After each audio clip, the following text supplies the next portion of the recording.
Assalatu wassalamu ala ashrafil anbiya'i wal mursalin wa ala alihi wa ashabihi ajma'in.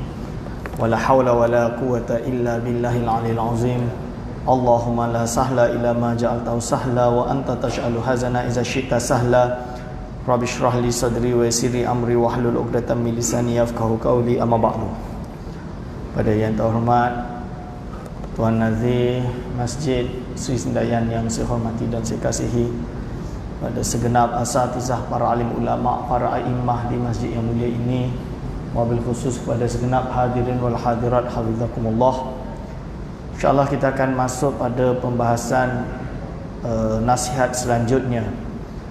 Setelah mu'alif iaitu Imam Al-Ghazali rahimahullah menerangkan bahawa ilmu yang dipelajari pada hari ini, yang kita mengaji ini, semuanya akan menjurus kepada apa? Menambah dan membuat kita lebih taat dan beribadah kepada Allah Subhanahu wa taala. Jadi kalau orang semakin alim tapi semakin kurang hajar, semakin tak bersyukur, semakin sombong dan lain-lain, ini justru akan menyebabkan, menunjukkan bahawa ilmu yang dia dapatkan itu tidak bermanfaat. Tak bermanfaat pada diri dia, maka tidak bermanfaat kepada orang lain. Dia ibarat seperti komputer yang ada banyak maklumat tapi tak dapat digunakan. Kerana apa? Kerana dia tidak membaguskan diri dia sendiri. No use. Jadi itu adalah keterangan sebelum tadi, iaitu keterangan minggu lepas. Maka dia teruskan, ayyuhal waladu, wahai anakku, fayambaghi laka an yakuna qauluka wa fi'luka muwafiqan lisyar'i. Maka seyukyanya, bukan seyukyanya itu berarti anjuran, tapi wajib, lebih kurang macam itulah. Kerana yang bagi dalam bahasa Arab adalah boleh bermakna suatu anjuran, tapi lebih banyak dia mengisyarahkan pada makna wajib, tapi dengan cara halus. Maksud dia wajib, dia mewajibkan dengan cara ta'rif. Kalau kita belajar bahasa Arab tu nahwu, ada arabi, ta'rif. Ta'rif tu menawarkan, tapi menawarkan dalam sigat mewajibkan. Sebab itu kalau kita buka kitab-kitab, bila dia sebut sigat yang bagi yushiru ilal hujub, menunjukkan kepada wajib. Lebih kurang macam itulah. Maka wajib atau sebaiknya bagi engkau, maksud wajiblah, ayyakuna qauluka, adanya ucapan engkau, wa fi'luka, dan perbuatan engkau, muwafiqan, yang mengikuti li syar'i, pada syariat. Maksudnya apa? Kita sebagai umat yang ada di dunia ini, ketika kita dah ada ilmu mana yang betul, mana yang salah, pastikan ucapan engkau, perbuatan engkau, semuanya ikut syariat. Entah setinggi apapun engkau, sehebat apa ilmu engkau, kalau dah yukhalifu syariah, melanggar syariat, maka tak ada guna ilmu tersebut. Itu dia nak kabur ni. Jadi jangan kita ingat kita dah alim, kita boleh langgar syariat. Jangan kita ingat kita dah ada banyak pengikut, kita nak melanggar syariat, kononnya maksum. Wali selain Nabi Muhammad sallallahu alaihi wasallam, selain para nabi, maksudnya para wali yang selain para nabi, tidak maksum. Mereka ini mahfuz. Mahfuz ini kalau buat dosa, kena dosa. Tapi bila buat dosa, dia terus sedar ini dosa. Kerana dia sedar ini dosa, dia tinggalkan dosa tersebut. Cepat-cepat ingat dan tinggalkan. Bukan malah bangga dengan dosa tersebut. Ini beza. Jadi itu tanda wali. Jadi kalau ada orang yang soleh terbuat, terminum misalnya dia tak tahu, dia ingat ini Raibina, dia pun minum, kenapa rasa dia pelik? Datang orang, oh tak, itu wine misalnya. Itu khamar, bukan Raibina. Dia terus menyesal, mencuci badan, dia taubat. Ya Allah, kenapa aku terminum tu, aku mati-mati ingat Raibina. Misalnya dia, kalau orang tu tak ada sifat mahfuz, tidak ada sifat kesolehan, bila minum, oh tadi rezeki. Tadi rezeki bagi dia. Ini memanglah hakikatnya seperti itu sebab dia tak tahu. Tapi orang yang memiliki kesolehan, dia merasa menyesal. Muwafiqan, kena mengikuti syariat. Berarti solat 5 waktu tak tinggal, solat sunat tak tinggal, ucapan dia yang baik-baik saja. Wali tak cakap merapu, tak kutuk sana kutuk sini. Masuk kutuk ni mencarut sana mencarut sini. Kalau ni tutup mulut, na'udzubillah min zalik, jaga mulut. Idzil ilmu wal amalu bila qidai syar'i dalalatun. Kerana ilmu dan amal tidak mengikuti syarak, itu sesat. Ilmu dan amal tak ikut syariat, itu sesat. Sebab itu tujuan dia kita kena mengaji mengaji akidah dan lain-lain yang benar. Itu kita pegang, kerana inilah yang dituntut. Wa yanbaghi laka alla taghtarra bi syadhid wa tamati sufiyah. Jangan, yang sebaiknya bagi engkau, janganlah tertipu. Taghtarra, tertipu, maksud dia apa? Ada orang pada hari ini maghrur, dia ingat, dia sangka itu jalan yang perlu dia jalani, tapi dia tertipu. Bisyadahi wa tamati sufiyah, dengan beberapa ucapan-ucapan syatahat. Syatahat ini melatah, latahan-latahan para sufi. Bukan dia nak kutuk golongan sufi, bukan, dia sufi. Cuma jangan orang-orang awam ini terpengaruh, tertipu dengan latahan-latahan sufi, dengan kalimat-kalimat yang tidak dapat kita faham dengan makna zahirnya, sehingga menyebabkan tertipu. Contoh dia macam mana? Teringin nak jadi macam Syekh Abu Yazid Al-Bustami. Syekh Abu Yazid Al-Bustami, dia kata subhani subhani ma'azama'ani, maha suci aku, maha suci aku, tidak ada yang lebih agung daripada aku. Ini kalimat ini boleh jatuh kufur. Orang yang tertipu, dia kononnya nak jadi sufi, maka dia apa? Dia ikut jalan tu. Masuk tasawuf, mula cakap benda pelik-pelik. Saya ni sebenarnya Tuhan ni saya. Na'udzubillah min zalik. Ini menjatuhkan seseorang itu gugur iman atau jatuh kufur kalau dia cakap macam tu. Tapi muallif Imam Ghazali bukan nak mengkafirkan Syekh Abu Yazid Al-Bustami, tak. Sebab itu nasihat dia, jangan engkau tertipu dengan latahan-latahan sufi tadi. Ini dia kata, li'anna suluka hadzat tariqi yakunu bil mujahadah. Kerana sebenarnya jalan menempuh ilmu tasawuf ini adalah dengan bermujahadah. Mujahadah ni bersungguh-sungguh dalam ibadahnya, bersungguh-sungguh dalam amalannya, bersungguh-sungguh dalam segala usahanya untuk menuju Allah Subhanahu wa taala. Kalau orang sufi ini, kalau kita solat malam, Rasulullah SAW solat malam tahajud 8 rakaat sahaja. 8 sikit ustaz, saya biasa buat 50. Tapi Rasulullah SAW rakaat pertama surah Al-Baqarah, rakaat kedua surah Al-Imran. Kita 50, waladhdallin amin, Allahu akbar, waladhdallin amin, Allahu akbar. Laju, kejar adat bukan kejar kualiti, kejar kuantiti bukan kualiti. Mujahadah yang sungguh-sungguh, bukan malah mengikuti latahan-latahan sufi tersebut. Kerana tasawuf tidak akan membawa seseorang kepada hakikat dan ma'rifat melainkan melalui mujahadah. Tidak akan membawa melalui jalur-jalur syatahat, tak. Kerana syatahat, latahan-latahan tersebut itu adalah didasari dari setelah mujahadah yang lama. Masuk mujahadah yang lama tu apa? Dia dah berzikir ratusan ribu sehari. Allah, Allah, Allah. Ratusan ribu setiap hari, 10 tahun lama dia.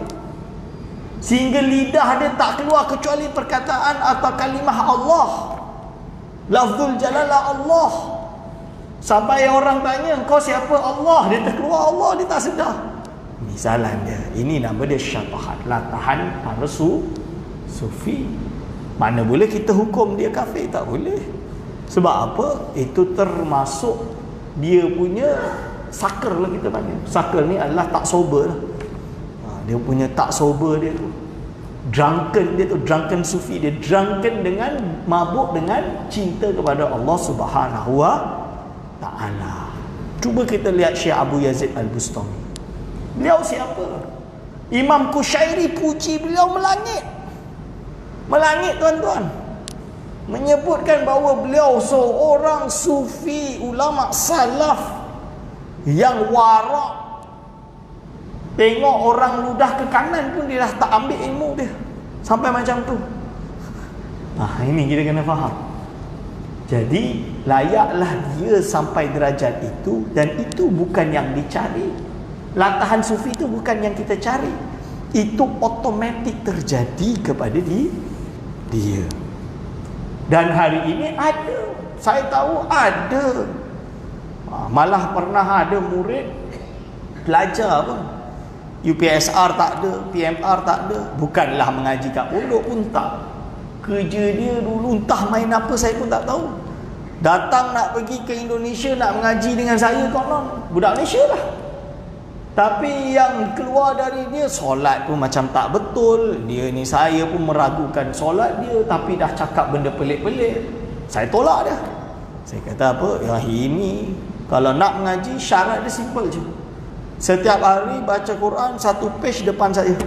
Itu pun dia tak ada nak buat. Dia kata kalau saya baca Al-Quran saya panas Ustaz, ada jin kacau saya kat sini. Tu dia kata, kau tu lah jin paling besar. Sebab apa? Ada ke orang nak baca Quran 1 page 1 hari depan saya pun tak boleh? Lepas tu pelik-pelik pula yang boleh. Ini perlu ditegur, perlu dibetulkan. Tak boleh macam tu. Tu salah, jalur dia dasar salah. Okey. Lalu dia kata, li'anna suluka hadzat tariqi yakunu bil mujahadah wa qat'i syahwatin nafsi, dan memutus syahwat diri ini. Syahwat diri ni apa? Dia katalah, saya ni dah maqam wali, tak ada masalah. Bila keluar kalam-kalam saya yang pelik-pelik ni, sebenarnya sebab dah tinggi dah mencapai derajat para aulia. Contoh dia macam tu. Tapi bila ada kereta, satu Proton perdana, satu Mercedes, tak nak naik yang Proton perdana, nak naik yang Mercedes. Itu salah. Bagi baju biasa, ni harga dia RM40 je baju ni. Dengan baju lagi satu harga RM300. Dibagi yang RM20 tak nak yang RM300. Kalau tak RM300 tak payahlah bagi. Salah lah. Contoh dia. Ada ni share apa? Saya nak kena grant. Kalau tak grant saya tak nak. Itu pun salah. Kita ini manusia yang seharusnya seorang sufi justru apabila diberikan sesuatu yang sederhana diterima, tak apalah. Diberi yang besar diterima, beri yang kecil diterima, tak diberi pun diterima. Orang dulu kalau nak mengaji ni, kan, bukan malah murid yang bagi kepada tok guru yang bagi kat murid. Budak pondok lah masa dia. Kalau pergi dekat Morocco Maghribi, pelajar-pelajar yang datang nak masuk madrasah, bukan dia bayar kat madrasah. Tak, dia tak bayar, free sampai hari ini. Cuma ada mahar dia lah, ada syarat dia. Mahar dia apa? Bukan berbentuk duit. Syarat dia nak mengaji dengan saya, free ni, hafal Quran dulu 30 juz. Tak hafal tak boleh masuk. Sebab dia nak pastikan yang nak mengaji percuma ni betul-betul alim, betul-betul berjuhud. Kalau tak boleh nak hafal, tak bolehlah nak mengaji. Tak terbukti yang dia itu juhud. Mungkin di Malaysia susahlah kita nak buat macam tu. Tapi ada cara dia. Macam tempat kami, matan-matan tu kena hafal lah. Tak adalah banyak sangat. Nak masuk jurumiyah, kenalah hafal tasrif. Tasrif tak tebal sangat. Adalah 30 page kena hafal. 30 page banyak ustaz. Kalau 30 page pun banyak, tak ke manalah kita nanti. Itu contoh dia. Bukan malah nak masuk tarekat. Syarat masuk tarekat ni kena bayar mahar dia RM10,000. Nampak tu? Kalau itu dah salah dah, tak betul. Sebab itu kami di Negeri Sembilan ini, alhamdulillah, kita ada enactment tarekat, melindungi tarekat, at the same time memastikan tarekat yang berdaftar tidak melakukan perkara-perkara yang menyalahi syarak. Ini tujuan dia. Lalu dia kata apa? Wa qatlil hawaha, dan membunuh hawa nafsu. Bisayfir riyadati, dengan cara apa? Riyadah, dengan pedang riyadah. Riyadah ni bukan beriadah, lari 10 meter, beli basikal jalan, bukan. Itu nama dia bersukan. Riyadah di sini adalah mengolah jiwa dan raga. Dia ada jiwa dia dan raga. Jiwa dia kat mana? Rasa nak makan, tahan jangan makan, puasa. Alah, puasa Isnin Khamis kecil je ustaz, tak ada masalah. Puasa Daud. Puasa Daud tu apa? Hari ni puasa, besok tak puasa. Hari ni puasa, besok tak puasa. Tengok tuan-tuan siap ke, tahan ke tak tahan. Saya bagi tahu, kalau nak diet yang terbaik, puasa Daud. 1 hari puasa, 1 hari tak puasa. Seminggu memang pengsan, 2 minggu lagi pengsan, 3 minggu khair, insya-Allah sampai bila-bila kuat.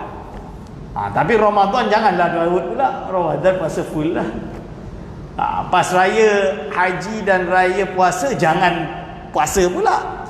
Itu cutilah dulu. Bila dah habis hari tasyrik, dah habis hari raya, baru sambung puasa balik. Daud 1 hari puasa, 1 hari tak. Ini riyadah. Termasuk riyadah malam tak tidur. Itu riyadah. Siapa kata malam ni tak sedap tidur? Sedap tidur. Kenapa kalau siang tidur 2 jam dah bangun dah, 1 jam dah bangun dah. Tidur kadang setengah jam pun dah cukup dah. Tapi kalau malam tidur pukul 10, pukul 11, bangun pukul 5, memang tak bangun tengah-tengah. Sedap. Sebab apa? Kenikmatan malam itu adalah kenikmatan boleh tidur.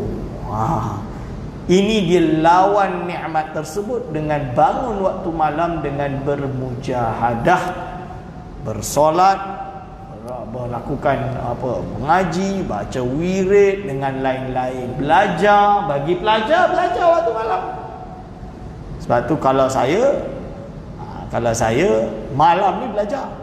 Kalau di pondok-pondok kami, ada pondok yang memilih pelajaran waktu malam, bukan waktu pagi. Kita balik. Sebab apa? Malam dia sekolah mula dari isyak sampai pukul 12, pukul 1. Lepas tu musyawarah sampai nak dekat subuh.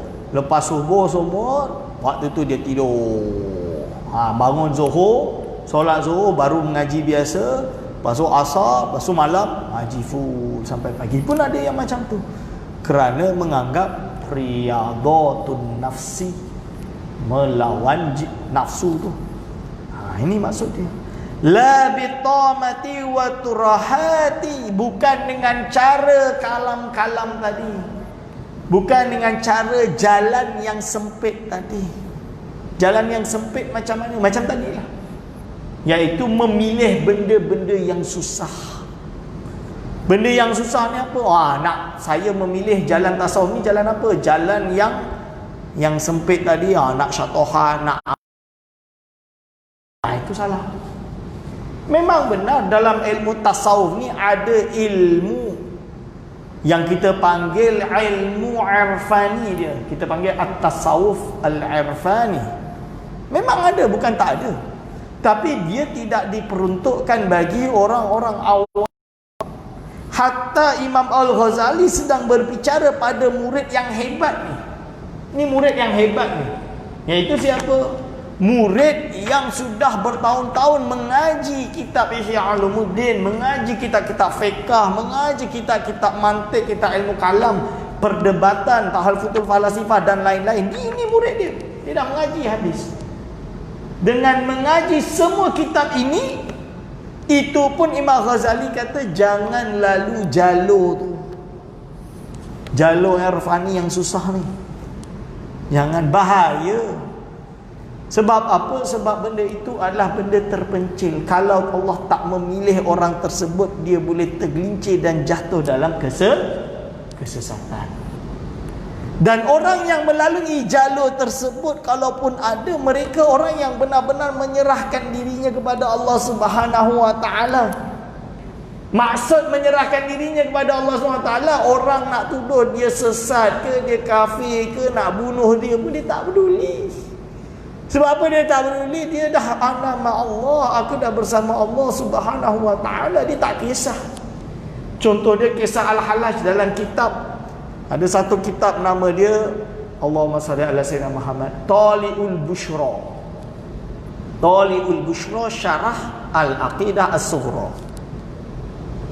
Golongan para wali yang berbicara anal haq dan lain-lain ini, ya, yang keluar perkataan-perkataan yang syatahat ini, mereka dah tak peduli. Sampai ketika mereka dipancung pun mereka redha.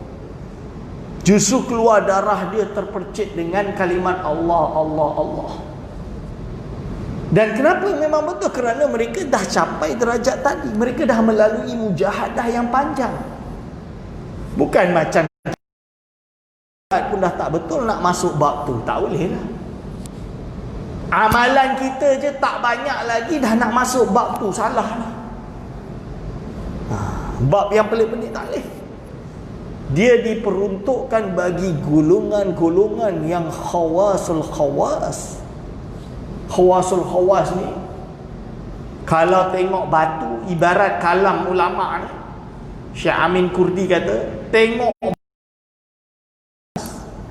kalau dia ada emas macam ni, dia ingat batu, dia lempar je. Kita macam tu tak? Kalau belum macam tu, tak payah cakap lah bab tu. Kalau belum macam tu, tak payah cakap bab tu. Maksud dia, kalau masih kisah diberi emas, dia masih kisah nak jaga emas ni, ya, masih nak jaga emas ni, sayang jangan bagi orang, ni harta kot. Oh, emas tu banyak ni, berjuta kot tuan-tuan. Kalau dia masih sayang, jaga, tak bagi, tak nak bagi orang, contoh dia, lepas tu dia nak cakap benda yang pelik-pelik tadi, itu bohong lah kira. Nak masuk jalur tu bohong lah kira. Tapi kalau dia ni memang tak kisah, ya. Syekh, jam cantik lah, boleh tak minta jam Syekh? Ambil.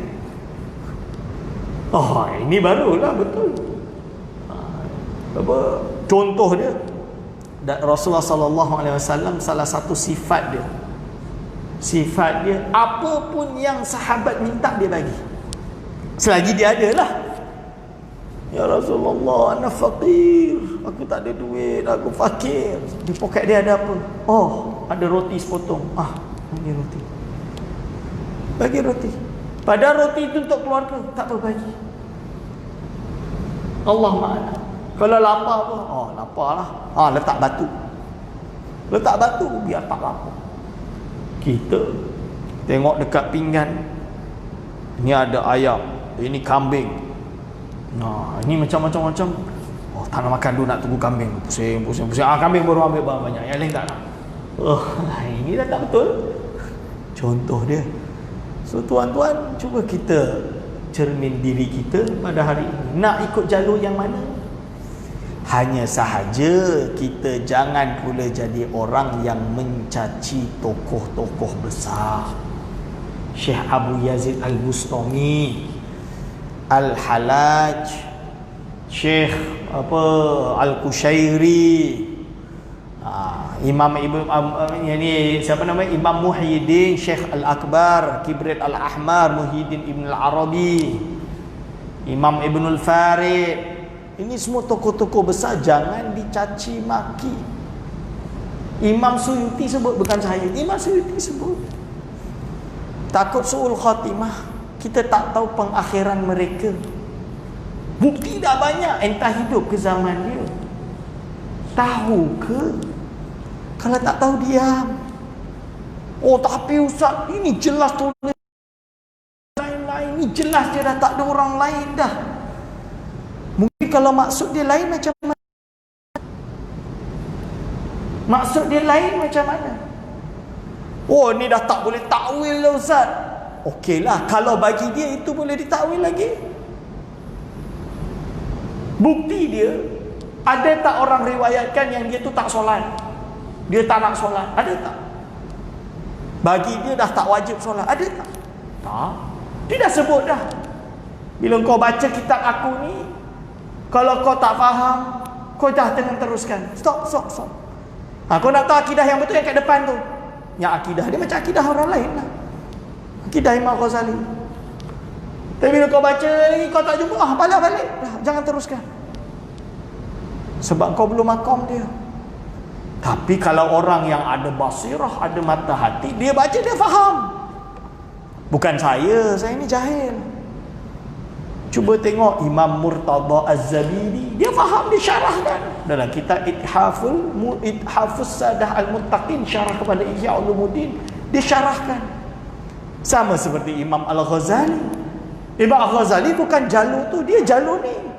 Ikut syariat, zahir, ibadah, mujahadah, zahir. Tak masuk taumat, sufiyah, turhat tu, tak masuk tu. Dia tak masuk jalur tu. Tapi bila dia jumpa adik dia, yang adik dia memang jalur tu, Ahmad bin Muhammad Al-Ghazali rahimahullah, justru dia membela. Dia kata apa? Jangan kita caci dia. Dia ni ada sebab dia cakap macam tu. Ini hujah-hujah dia. Oh ni dia tak cakap pun hujah. Memanglah dia tak cakap, dia peduli apa, hidup dia dah macam tu. Tapi aku nak khabar kat adik-adik aku ni. Ni macam ni nak khabar, ni macam ni cerita dia. Itu contoh dia, tuan-tuan dan puan-puan. Ini contoh. So kita yang awam ni apa? Tutup mulut, tak payah nak caci maki orang, tak perlu nak apa, tak faham, na'udzubillah min zalik, selesai, tutup. Dah tak payahlah. Tak payah. Jangan sampai mengkafirkan orang, na'udzubillah min zalik. Tu.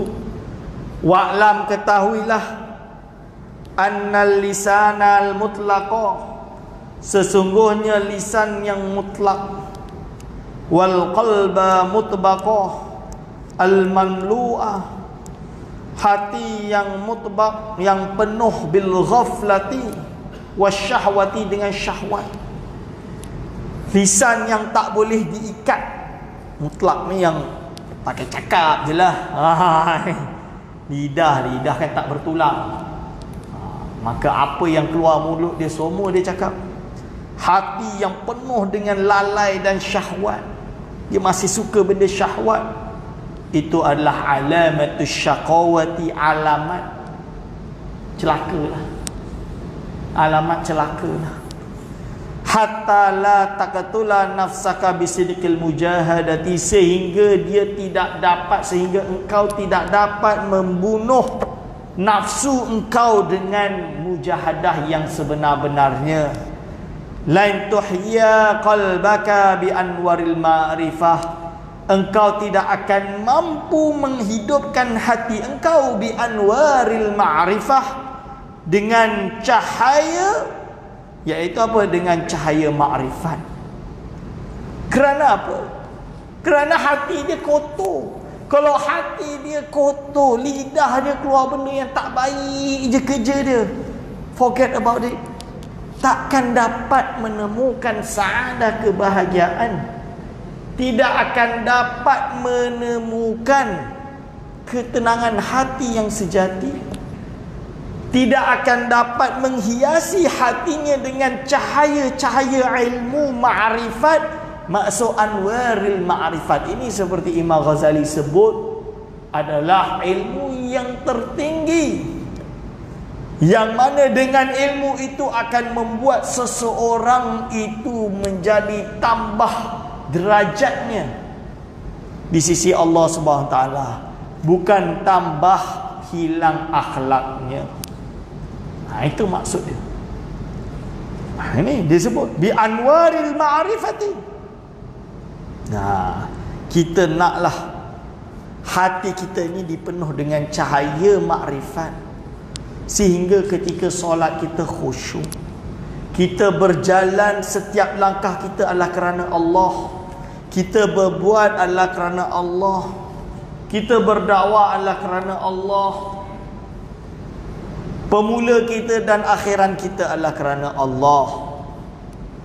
Bukan senang. Hari ini semua orang mengaku saya menuju kepada kebenaran, saya menuju kepada hakikat, saya menuju kepada ikhlas. Tapi dia kata tidak ada orang yang paling ikhlas kecuali saya. Itu tanda yang dia tidak ikhlas. Tak ada yang boleh khusyuk macam saya. Itu tanda dia tahu khusyuk. Ini bahaya. Wa'lam, ketahuilah, anna ba'da masailika allati sa'altani, sesungguhnya setengah daripada masalah-masalah engkau yang telah engkau tanya kepadaku tentangnya, la yastaqimu jawabuhu, jawab dia tak boleh satu, bil kitabati wal qawli, dengan satu ucapan dan kalam tak boleh, dengan tulisan ataupun ucapan. Susah. Ini menunjukkan apa? Dia mengatakan bahawa ada benda yang kita tak boleh nak jawab direct answer, tak boleh. Ada hal-hal, soalan-soalan yang kita tak dapat nak jawab dengan direct answer, tapi hanya boleh dijawab dengan ibrah, dengan ungkapan, dengan suatu inspirasi, suatu ialah perkara yang tak boleh lurus, dia kena bengkok baru boleh sampai. Bal in tablugh tilkal halah ta'rif ma hiya, iaitu malah ketika sampai keadaannya, engkau sampai pada keadaan tersebut, engkau sendiri akan tahu apa jawapan dia. Macam hari inilah budak kecil kita kata belajar rajin-rajin. Kenapa belajar rajin-rajin? Sebab demi ikhlas kerana Allah SWT. Dia takkan faham. Dia nak buat tu ikhlas kerana Allah, dia takkan faham. Kenapa nak kena ikhlas kerana Allah? Aku buat benda yang aku suka lah. Aku nak main game, aku nak main bola, nak main dengan kawan. Inilah yang dia punya mantik, dia punya logik dia boleh terima. Kau kena buat, dia kena khusyuk kerana Allah SWT. Dia tak fikir tu. Kenapa pergi hafal Quran? Hafal Quran, umur 9 tahun paksa dia hafal Quran. Kenapa nak hafal Quran? Demi mendapat redha Allah SWT. Dia ketawa je. Budak kecil mana dia tahu? Tapi setelah dia belajar ilmu dan mengetahui dari Quran dan Sunnah dan tahu mana yang hak dan mana yang batil, maka ketika itulah dia akan sedar sendiri segala yang dia buat ini tidak lain tidak bukan adalah untuk mendapat keredaan Allah Subhanahu wa taala. Belum. Okey, mungkin sekian pada malam hari ini. Aku qauli hadza, astaghfirullahaladzim wa lakum. Wassalamualaikum warahmatullahi wabarakatuh.